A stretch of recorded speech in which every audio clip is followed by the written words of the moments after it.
and welcome to Leadership BS. Today's story is from our loyal viewer, Elisa from New York City. Oh, Lisa. So here's her situation, Michelle. I want you Okay. to decide if it's BS or no BS. All right, let's hear it. All right, so her boss is very dismissive and rolls his eyes at her. Should I try and roll my eyes? Can you roll your eyes? So, is that BS from a leadership point of view or no BS? I'm just going to call it. You're breathless, I can tell. It's big BS. Wah, wah.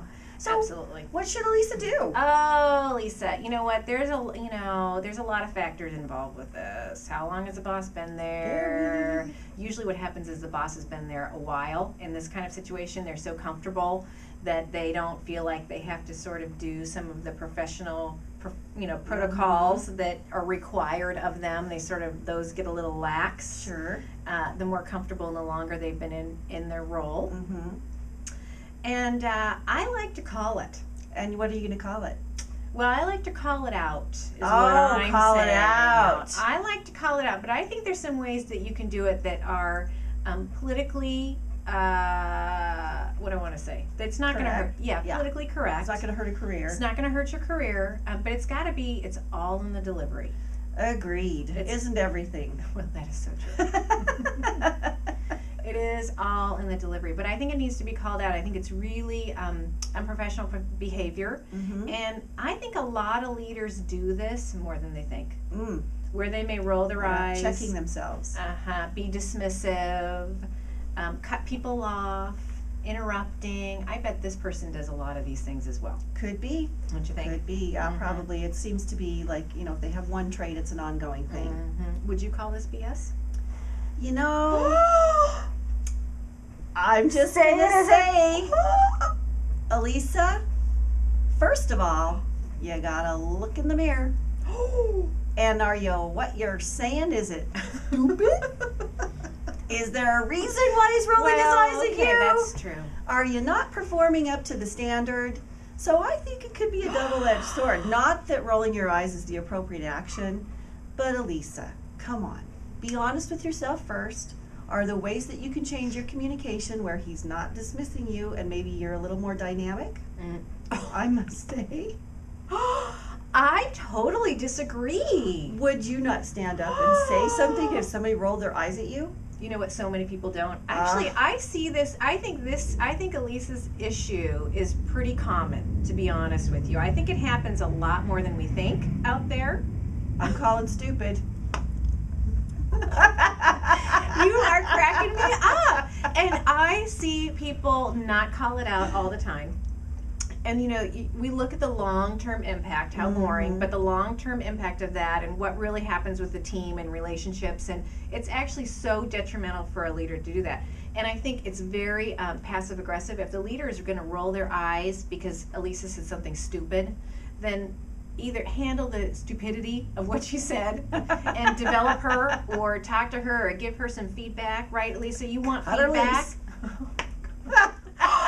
That is politically incorrect. I'm shocked by that. No, I'm just saying he needs to cut her loose, right? If he needs to address the issue. Well, he needs to address the issue in a much more professional manner than rolling his eyes. So maybe there could be an issue. However, I've seen situations where because the leader is not adept at handling situations where they actually feel like they don't agree, so they're not valuing another opinion, that they're going to roll their eyes. So I don't necessarily, I'm going to take Elisa's side. I don't think it's her fault that this is occurring. I'm going to make some assumptions here, Alicia. I'm giving you the benefit of the doubt.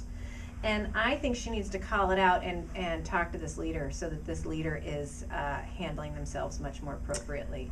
So, Elisa, all kidding aside, I agree with Michelle. However, I'm so glad. I do believe that you need to take a look in the mirror and develop your communication skills so that you also lead from the position that you're in. And that means that you have clear communication that makes sense, that comes out in an orderly fashion, so that you are not led to believe that you're boring or have something to say that's unimportant. So do both. I agree. Yeah, do both. Take a look in the mirror and then also call him out on it. So how would you call him out? Let's give her just a quick tip before we go. I think that I would do exactly what you suggested, and that is am I boring you? You know, what did I say? Yeah. You know, how can I improve my communication skills so that that's not the reaction that I'm getting? Because really, boss, it not only hurts my feelings, because let's be honest, we don't talk about feelings at work, but it's hurting my feelings. And the other part of it is that it is stunting my growth. Very good. And I like the word reaction, actually, to say, because I think that can come across, I think in the delivery to say, I'm noticing your reaction, so can we talk about what you're feeling about what I just said? Love it, except for the feely part. I know. But you know what? People feel at work. People do feel. We are people. What's causing that reaction, boss? Yeah, what's causing that reaction? What can I do differently? And that's going to make him or her sit up a little straighter and think, uh-oh, I just got called on what I just did. Exactly. And I guarantee you they probably will do it again, but less frequently, and they're going to think about it a little bit more carefully. Absolutely. So, call it BS or not BS? Total BS. Total BS, Elisa. And that's a wrap for Leadership BS. Keep those great questions coming. I'm Laurie Cozart from Dynamic Appeal Communications. And I'm Michelle Payne from C Strategies. Hope to see you soon. And remember, if you think it's BS, it probably is.